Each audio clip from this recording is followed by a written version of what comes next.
Hi, ThatPaulGuy. For quite a while I've been muddling through, suffering through, I don't know if you'd call it either one of those really, with a mechanical hard drive. I've really considered, or I should say I haven't really considered, using a solid state drive because my computer stays on most of the time, and while my PC stays on I don't have to worry about it booting up except for the occasional update or something like that. There are, however, a few things that I would like to run a little more quickly, programs that I'd like to start a little faster, and of course trying to render some of these videos maybe a little bit quicker. And I wanted to see if maybe switching over to a solid state drive might help with some of that. What I did notice though was when I went out pricing solid state drives, they're a lot cheaper than they used to be, but they're still a little bit expensive for the amount of, or the size of a hard drive that I have. So what I did is I made a compromise. So far what I did is I got a 500 gig hard drive, solid state drive. Problem is my hard drive, my mechanical drive, is a 2 terabyte drive.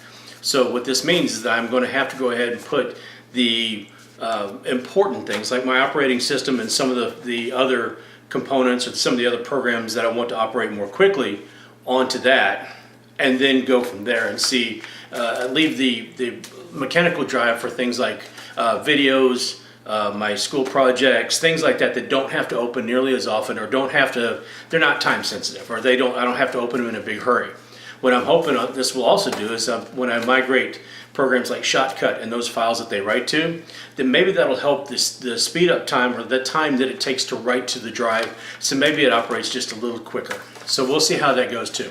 Along with that, in a different video, I'm doing swapping out the processor. Had a couple of choices to make with the processor, but I'll explain those when I get to it. But for the time being, we're taking a look at this. Okay. As I mentioned, I've got a solid state drive that is actually going to end up being my Windows boot device instead of the mechanical hard drive. The mechanical hard drive has video files, it has music files, it has a bunch of other stuff on it, and looking at this, it's far too large to fit on that smaller 500 gig drive. It might be the case for some other people, but a lot of folks out there, depending on when you bought your PC or when you upgraded last, you might actually be able to get a solid state drive that's larger than your current mechanical drive, in which case you just want to clone it over. Samsung, the company that I bought my solid state through, does have a program that's called the Samsung migration tool that will allow you to clone. Don't use the one they advertise in the box called Samsung Magic or Samsung Magician or something like that. That's a maintenance tool that's not going to help you. You want a cloning tool, and that's usually going to be a migration tool. There's a couple other programs out there you can download as well, but you're going to use a migration tool. In my case, what I've had to do is I've had to figure out what files I want to try to put onto the new hard drive, and that's going to be a long process. But in the time being, I've had to set it up for Windows. I did that by going to the Windows or the Microsoft site and downloading the Windows Media Creation tool. I did it for Windows 10, but there's a couple things you need to do before that. You'll download this tool and you're going to install it on an 8 gigabyte thumb drive, or in some cases you can download what's called an ISO, which is an image file that will go on a regular DVD. A lot of people don't even have optical drives in their computers anymore, but you should be able to put it on a thumb drive. So we're going to put this on a thumb drive. It's an 8 gig thumb drive, so it'll have plenty of room. The other thing we have to do is we're going to have to go into the settings menu, and here it is. I've got it brought up already. You're going to go to Update and Security. You're going to go to Activation, and you're going to find out exactly which version of Windows that you have, whether it's Windows 10, Windows 10 Professional, or Windows 10 Education, what have you. You're also going to look to see if you've already got this activated on a Microsoft account. Now, chances are if you're using Windows 10 already, it's asking you to already make a Windows account so that you can sign in using that password. This is making sure that your version of Windows is activated under your account. That's going to be important for recovery later, because there are no product keys, as you can see. It's not going to tell me what my product key is. There's programs I can use to find that, but typing it in manually is going to be a pain in the tail. So when you're using this Windows Media Creation tool, you're actually going to plug that in. You might have to change the order of your boot device, but that's not that hard to figure out. It even it tells you that it's a thumb drive when you go in, and we'll see the BIOS in a second. Although I have to forewarn you, I filmed that part before I filmed this, so I did not mention the thumb drive in that. But it's simply a matter of changing the order, and you'll see where I'm talking about.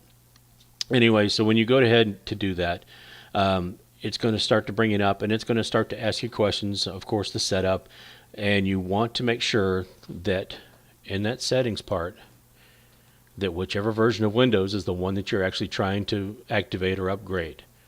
Okay? Because you will not be able to activate your copy of Windows without the right version. So once you do that and bring everything up, you're going to see basically a blank screen, and you're going to have to start some things over again, because even things like Chrome, your Google Chrome or the Mozilla or anything like that will have to be reinstalled to be able to work on the C drive. You can still use some things like Steam, which is for games and stuff like that. You will still be able to access some of those things, redirecting to the D drive. But for the most part, some of your programs, especially the small, lightweight stuff, maybe even Office or Google Chrome and stuff like that, will have to be moved to the C drive. Don't worry, they don't take up too much room. Okay, if you've cloned your drive over, you don't have to worry about it at all. Okay, what we have here is the BIOS screen, and to get to that, you're going to have to hit delete as the computer is turning on. So when you've got the computer off, you're going to turn it on, hit the delete button, and you should come into the BIOS screen. Sometimes it'll be like F8 or F12, but most companies have the delete button set to that. I apologize if it's a little bit blurry. You're going to have to bear with me. I'll see if I can do something in editing if it is. So what we're going to do is we're going to go over to BIOS, and we can see boot option number 1 is the Windows Boot Manager. And at this time it's that Samsung SSD that I've got, the smaller drive. But when we go down to hard drive priorities, you can see that both of my hard drives are there. I've got the smaller SSD and the larger 2 terabyte drive. So you want to make sure that boot option number 1 is your Samsung or is your SSD, and then you can hit either escape or you can cursor left and right to move back and forth, but you'll be able to see your boot option priorities, and number 1 should be that new SSD. You'll go over here to the save. So once you're at save, you're going to have save and exit setup. In my case, I'm going to exit without saving because I didn't change anything. You confirm it, and then you should get a flash screen and your computer should start to come up. So in this case, it tucks in there nice and neat and out of the way right there, and you can see it takes the same connectors as the hard drive, the mechanical drive right above it, and you don't even really have to fasten it in because it's not going to move once you get it in there. It went in there pretty easily, and like I said, when you go to use the BIOS, it's going to see it. So there you have it. It's not too hard to swap it out, or not too hard to add that into your system. You just have to pay attention to what your boot order is.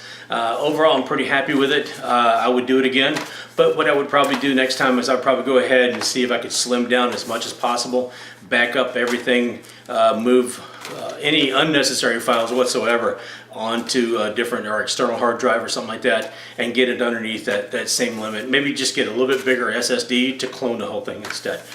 Because picking what programs I wanted to use or what I wanted to move across is an ongoing process, and I'm still playing with it. So it might be weeks. It might be until I decide to go ahead and get a 1 terabyte and do it all anyway, or clone it over. So we'll have to see. Wasn't too hard to do. As you can see, it just tucked in there right beside the other hard drive. It's not going to have any cooling issues or anything like that. And the computer, the PC, will see it immediately. Your motherboard and BIOS shouldn't have any problem picking it up. It's just going to be a matter of you changing the boot drive.